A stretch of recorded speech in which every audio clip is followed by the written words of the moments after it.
Bismillah. Ustaz, saya ingin berusaha tartil dalam membaca Al-Quran. Tolong penjelasannya Ustaz cara membaca huruf dha, ra, dhad, dha. Dha. Yang baik dan benar.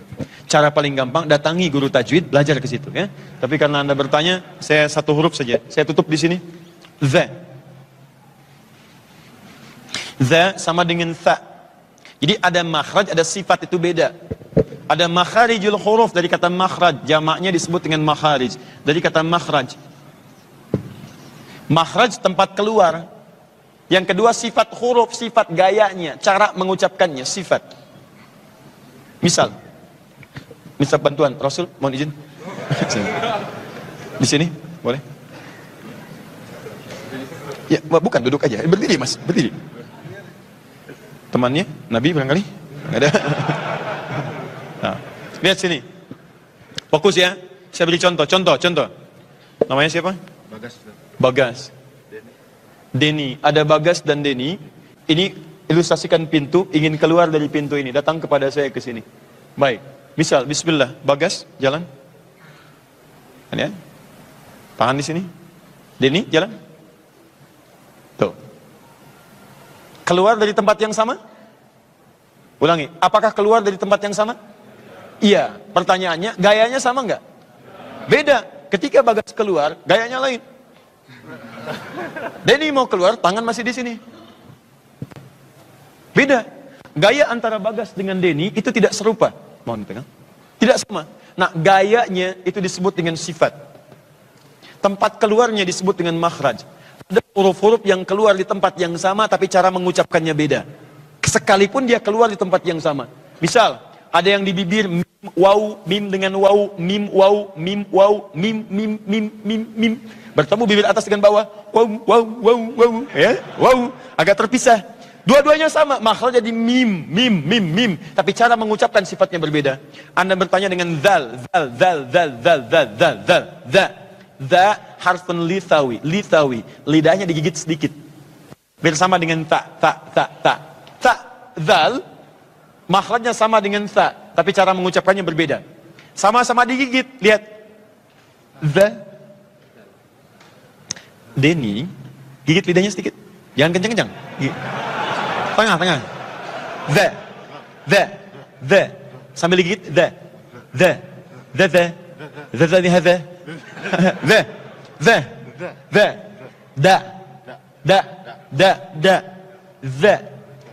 Nah, kalau mengucapkan zal itu sedikit digigit lidahnya. Alladhi. Kalau ta digigit tapi di ujung sedikit. Ta. Thuluthun atat thuluthun ta. Hadza. Za. Kalau belum bisa berdiri di sini. Za.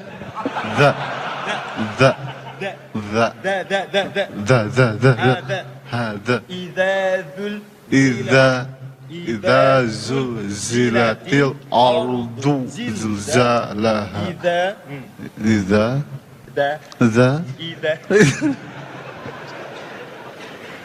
Silakan. Jazakumullah khair.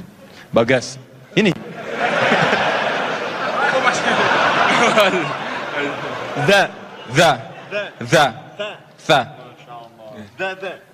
Bacakan idza aja. Apa ya? Surah An-Nasr. Oh, surah An-Nasr. Idza zulzilatil An-Nasr. Silakan. Dan itu membuktikan bahwa dia bukan Rasul. Luar biasa. Minta baca Al-Fajr dibacakan surat Al-Fil, ya. Minta dibaca An-Nasr dibaca Idza Zulzilat. Idza jaa nasrullahi wal fath. Bagas tahu tadi ya, cuman beliau sedikit lupa lah. Jazakumullah khair. Ustadz, saya pernah mendengar di hari kiamat ada orang yang pahalanya sebesar gunung lalu hilang karena berbuat maksiat ketika sendirian. Masalahnya saya pernah belajar maksiat, masalahnya saya pernah berbuat maksiat setelah mendengar itu. Apakah saya akan hilang semua? Anda ini aneh Anda ini. Sudah tahu kalau berbuat pahala Anda hilang, dikerjakan juga. Agak aneh. Namanya jahalah ini di Quran. Quran surah ke-4, surah ke-4 ayat ke-17. Innamat taubatu 'ala Allahi lil ladzina ya'maluna su'a bijahalatin. Ada perbuatan salah dengan sifat jahalah. Jahalah itu punya dua arti. Satu, tidak tahu kalau itu salah. Yang kedua, sudah tahu salah dikerjakan. Es batu ditiupin, ya. Nah, sudah tahu salah misalnya, dikerjakan juga. Sama dengan panas dipegang juga. Pak, ini teh panasnya, masa sih dipegang? Udah tahu panas dipegang. Udah tahu salah dikerjakan juga. Itu jahalah namanya. Nah, apakah kemudian mohon maaf pahala saya kembali? Tidak. Ketika Anda kerjakan perbuatan itu dan sadar pahala Anda akan hilang, maka seketika pahala Anda hilang. Hilang. Tapi Anda punya peluang untuk bertobat. Karena ayat ini turun untuk mengajak Anda bertobat. Innamat taubah, ayo tobat. Turunlah Quran surah ke-66 ayat ke-8. Tubu taubatan nasuha. Tubu ilallahi taubatan nasuha. Ayo balik. Dengan Anda tobat, dosa Anda gugur. Gini caranya, ilustrasinya begini. Anda punya pahala nih. Banyak. Anda kerjakan maksiat. Begitu kerjakan maksiat, maaf, ini pahalanya hilang. Habis. Awas hati-hati ya. Ya, maksiat yang dimaksudkan, maksiat yang disadari kalau mengerjakan pahala ini hilang. Awas, saya sadar kalau saya kerjakan ini pahalanya hilang. Kalau Anda sadar mengerjakan itu pahala hilang, begitu Anda kerjakan pahala hilang. Plus, dosa datang. Hilang pahala, dosa datang. Ada maksiat yang saat dikerjakan, pahala tidak hilang, tapi dosa datang. Misal, maaf. Anda sholat dapat pahala. Anda mencuri misalnya. Begitu Anda mencuri, pahala sholatnya tidak hilang, cuman Anda mendapatkan dosa pencurian. Maka nanti ini akan disandingkan di hari kiamat. Kalau sholatnya misalnya cuma 50%, mencurinya 75%, masih ketutup oleh amal salahnya, maka Anda masuk neraka. Karena amal soleh Anda tidak bisa menutupi amal salah. Tapi yang ini, dia sadar berbuat salah, yang dengan salahnya pahala bisa hilang. Dia sadar itu, dan dia sengaja kerjakan. Begitu dikerjakan, pahalanya hilang, dosa muncul. Tapi pada yang begini pun Allah masih sayang. Tobat Anda. Ketika Anda tobat, masa dosa ini digugurkan lagi, hilang dosanya. Tapi tidak bisa mengembalikan pahala yang ini. Hanya menghilangkan dosanya. Anda harus kerjakan amalan kembali untuk bisa mengembalikan pahala-pahala Anda. Karena itulah saran saya, jangan terfikir berbuat maksiat. Kalau terfikir berbuat maksiat, bayangkan seketika pahala Anda hilang atau akan diwafatkan oleh Allah saat itu. Ini cara yang paling bagus. Jadi kalau Anda ingin berbuat maksiat, bayangkan seketika Anda akan diwafatkan oleh Allah Subhanahu wa taala. Itu paling gampang. Bagaimana adab kita kepada Allah baik dalam ibadah maupun dalam pekerjaan? Banyak, ini panjang sekali, pertanyaan singkat jawabannya luas. Misal adab kepada Allah dalam ibadah, contoh salat. Maka salat yang pertama bagaimana adabnya? Maka persiapkan diri kita dengan pakaian terbaik. Quran surah 7 ayat 31. Ya bani Adam khudhu zinatakum inda kulli masjid. Hei anak cucu Adam, kalau ada panggilan dari masjid, kenakan pakaian terbaik. Kamu ini gimana? Ke kampus pakaiannya bagus, olahraga bajunya baru, sepatunya baru. Masa ke masjid pakaian begitu-gitu aja? Allah memberikan segalanya, katanya ingin dikabulkan, minta pada Allah, tapi penampilan Anda seperti itu. Saya aja datang kemari, kalau pakaian saya tidak menyenangkan, Anda tidak senang lihat saya. Saya datang ke sini pakai kaos oblong, celananya celana pendek, pecinya bengkok begini. Apa Anda mau datang ke pengajian? Tidak. Anda menghadap kepada Allah, pencipta Anda, pemberi segalanya. Masa pakaian Anda demikian? Ya, tidak nyaman. Itu baru pakaian. Setelah itu tunaikan wudhu dengan sempurna. Quran surah 5 ayat yang ke-6, sempurnakan wudhunya. Anda diundang oleh manusia, pakaiannya bagus, mandi dulu. Anda diundang oleh Allah, masa wudhunya berantakan? Sempurnakan, hadapkan dengan baik. Setelah itu, penampilan yang paling bagus. Setelah berpenampilan, wudhu sempurna, datang. Usahakan sholat dengan baik, rasakan sholat itu sholat terakhir yang Anda kerjakan. Quran surah kedua, ayat 45-46. Kalau Anda merasakan sholat itu sholat terakhir dalam kehidupan Anda, akan banyak membantu kekhusyuan dalam sholat Anda. Itu baru satu contoh. Contoh lain, infak. Adab terhadap Allah dalam berinfak bagaimana? Cari infak yang paling bagus. Jangan yang jelek Anda berikan. Quran surah 2 ayat 215. Wa yas'alunaka madza yunfiqun. Mereka bertanya apa yang mau diinfakkan. Qul ma anfaqtu min khair. Katakan Muhammad kalau ingin infak cari yang bagus, jangan yang jelek. Anda punya 50.000 misalnya. Satu 50.000 lecek, the kill of the kumal, gak enak dilihatnya. Yang kedua, bagus baru keluar dari ATM. Ketika Anda mau infak dimasukkan ke dalam kotak, mana yang dimasukkan? Yang lecek atau yang bagus? Itu bukan adab namanya. Anda infak, tapi infak tidak dengan adabnya. Tidak dengan adabnya. Adabnya yang paling bagus. Bahkan ada yang paling dahsyat. Quran surah kedua 267. Paling kanan pertengahan. Lihat. Wala tayammamul khabitha minhu tunfiqun walastum biakhidhi ila an tughmidu fi. Kalau mau infak jangan pilih yang paling jelek. Kamu aja melihatnya enggak enak, masa mau dikasih orang lain? 3. Kalau mau infak, Anda kemudian belum bisa berikan, jangan katakan yang jelek. Katakan yang baik-baik, sekalipun belum bisa infak. Quran surah kedua ayat 263, paling kiri pertengahan. Qaulun ma'rufun wa maghfiratun khairum min shadaqatin yatbawa adza. Kata-kata yang baik, kata-kata yang menyenangkan lebih bagus dibandingkan dengan ngasih tapi dengan kata-kata yang kurang menyenangkan. Maaf Pak, ini belum ada rezeki, saya mohon maaf belum bisa ngasih. Mungkin ke teman saya yang itu bisa ngasih. Lebih bagus daripada ngasih tapi kalimatnya tidak menyenangkan. Nih Pak, 1 juta, ambil aja. Masya Allah Pak, terima kasih. Alhamdulillah Allah, semoga Bapak dijaga oleh Allah Subhanahu Wa Taala. Dengan infak Bapak insya Allah saya jadi lebih baik lagi. Gak usah Pak, itu kan dari Allah, kan Bapak miskin. Bisa, gitu kan? Bisa. Cuman orang miskin Pak yang menerima infak, nggak ada masalah. Kalau tidak miskin akan saya kasih. Nah, itu nyelekit. Bismillah. Itu yang disebut hikmah. Tadi Quran surah 16 ayat 125, maaf.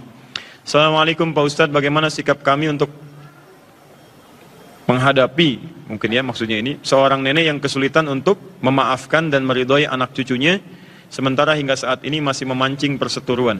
Masya Allah, orang mancing ikan, Anda mancing perseteruan, luar biasa. Mohon bimbingannya. Gini, Quran surah ke-16 lagi-lagi ayat 125. Quran surah ke-22 ayat yang kelima. Nenek itu sudah sepuh atau tidak? Disebut nenek umumnya kalau sudah punya cucu. Tapi kalimat yang kedua disebut nenek kalau sudah mencapai usia tertentu. Dia ada hukum dengan cucunya, ada hukum dengan usia tertentunya.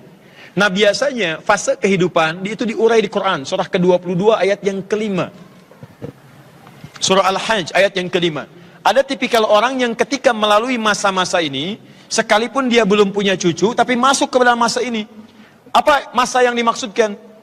Ini indah sekali. Dari masa kandungan, kemudian dibentuk, kemudian terlahir, dan berkembang, sampai yang disebut dengan ila ardhalil umuri. Masa pikun. Atau lemah usia. Lemah usia ini, awas hati-hati. Ketika Quran menyebut dengan lemah usia menggunakan kalimat ardhal. Ardhal itu bukan hanya menunjuk usia, tapi lebih menunjuk juga kepada sifat-sifatnya. Lihat sini. Lemah, usia lemah. Lemah menunjuk sifat kurang matang dalam berpikir. Kurang matang dalam bersikap. Kalau anak belum balik, lemah atau kuat?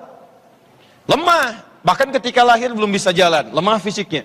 Bahkan ketika bergerak belum bisa berdiri, lemah dia merangkaknya. Dia lemah, dia berdirinya, belum bisa berlari. Bisa berlari, belum bisa berjalan, belum bisa berlari. Bisa berlari, tapi kadang-kadang kurang hati-hati. Lemah. Lemah daya fikirnya, belum bisa bedakan mana yang berbahaya, mana yang tidak. Ular diajak main, Masya Allah, ular. Dia nggak tahu kalau dalam ular itu ada yang bahaya. Maka Anda ambil di situ. Saya punya keponakan, Pak, sepupu. Luar biasa, cerdas, kecil, tapi unik anaknya. Satu kali, sedang bermain-main, ada sekumpulan lebah. Lebahnya banyak sekumpulannya. Dengan sarangnya.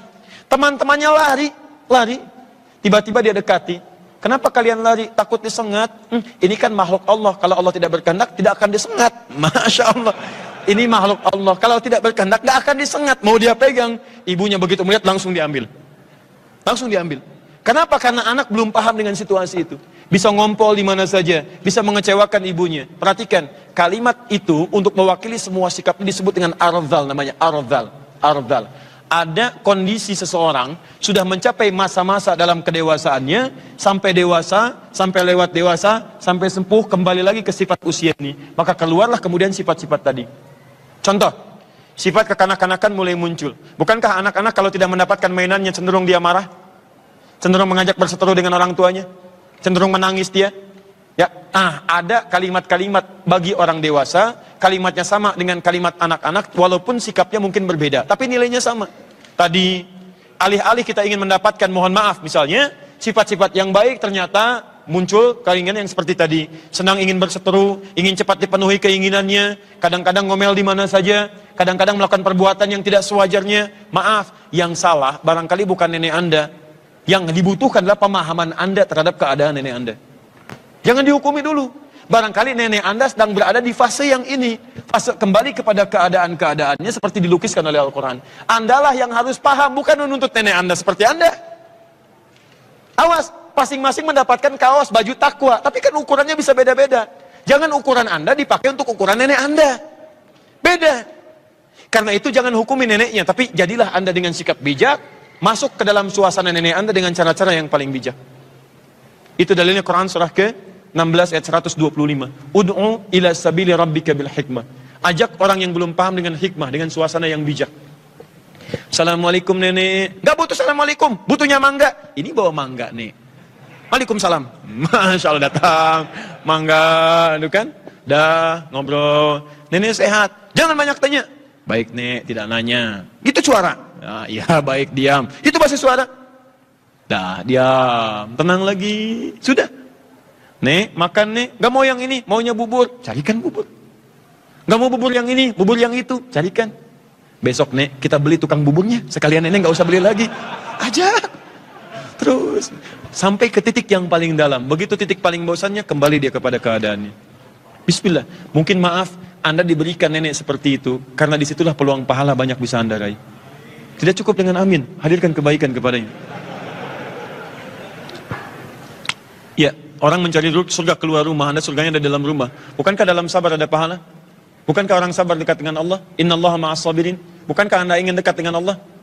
Kalau ingin dekat dengan Allah, Anda perlu sabar. Sabar bersanding dengan musibah. Wa basyiris sabirin. Quran surah 2 ayat 155. Nah, musibah Anda ada di rumah Anda. Ya kan? Hadapi itu dengan baik. Terima dengan baik. Ketika Anda sabar, mungkin disitulah surga Allah ingin berikan kepada Anda. Ah, saya nggak enak kalau jadi imam. Saya kan imam di kelas, imam di masjid. Kamu saja. Masya Allah. Nama kamu siapa? Saya Torik pak. Ya udah baca surat At-Torik nanti ya. Masya Allah. Aduh, saya belum hafal ya. Nama kamu siapa? Saya Imron pak. Tapi panggilan sehari-hari Kulhu. Bisa.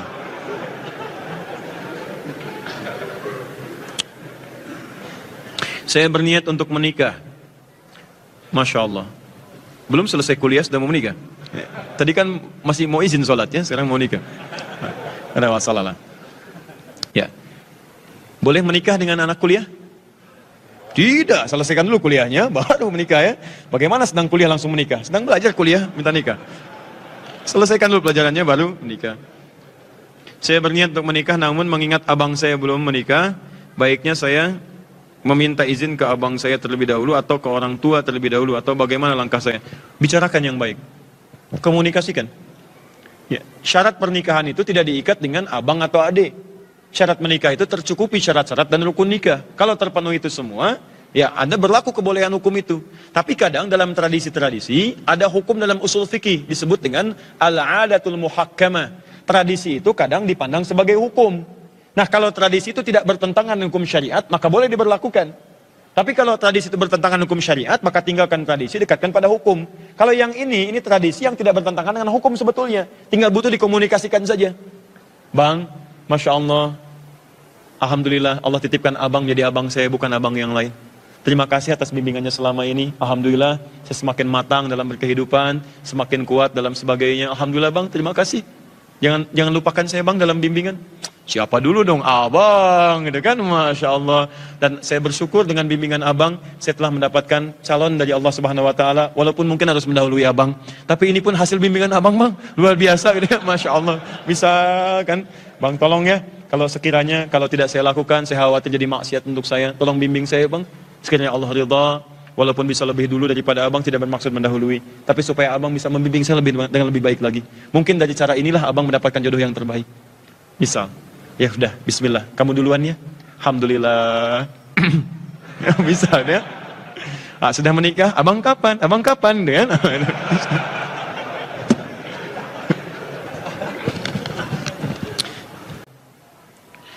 Assalamualaikum Ustaz, saya mau bertanya, apa yang harus saya lakukan ketika sedang belajar di kelas dan terdengar adzan salat? Sementara dosen masih menjelaskan, apakah saya tetap di kelas atau segera berangkat ke masjid? Tapi di sini ada dua ya. Ada dua teman-teman sekalian. Pertama, dalam hukum itu ada namanya fikih aulawiyah. Fikih yang prioritas. Fikih prioritas. Prioritas mana ditimbang, mana yang paling maslahat, mana yang paling baik.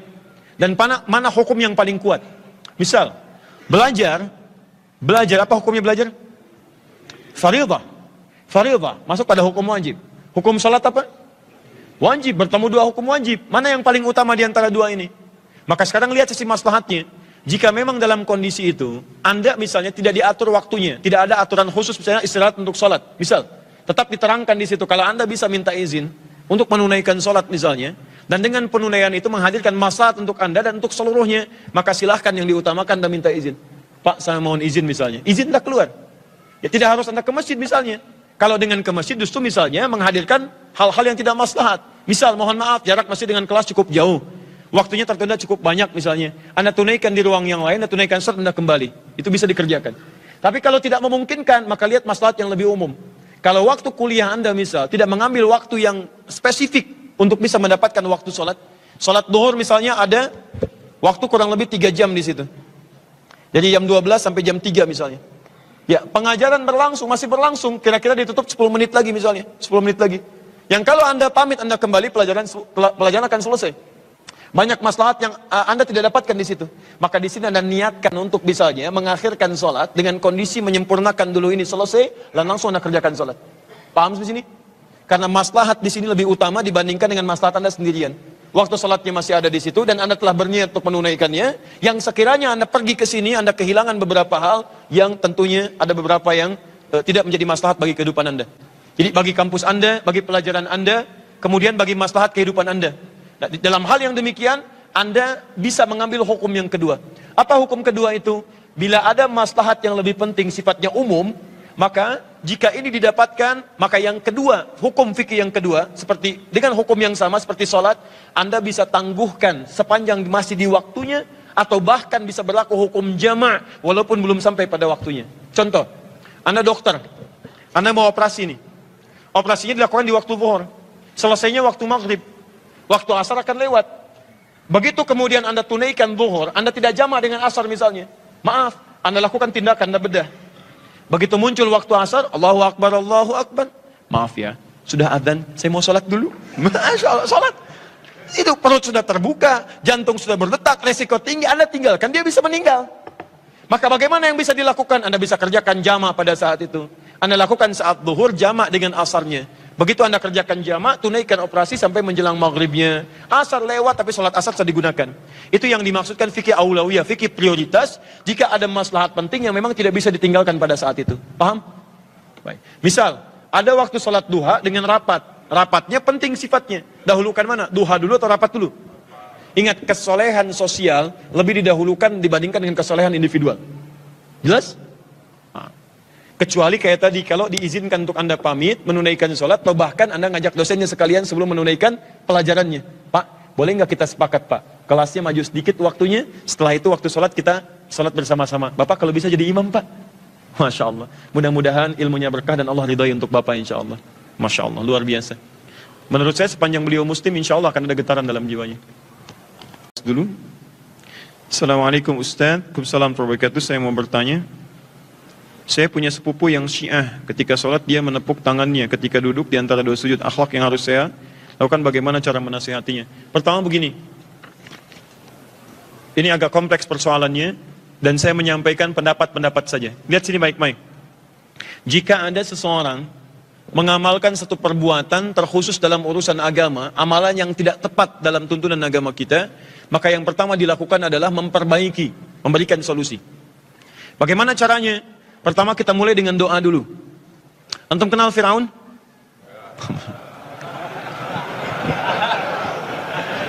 Sana Rasul, sana kenal Firaun, luar biasa. Baik, alhamdulillah. Baik, bukankah Nabi Musa ketika akan datang ke Firaun berdoa dulu? Apa doanya? Rabbi syrahli wa yassirli wahlul 'uqdatan yafqahu.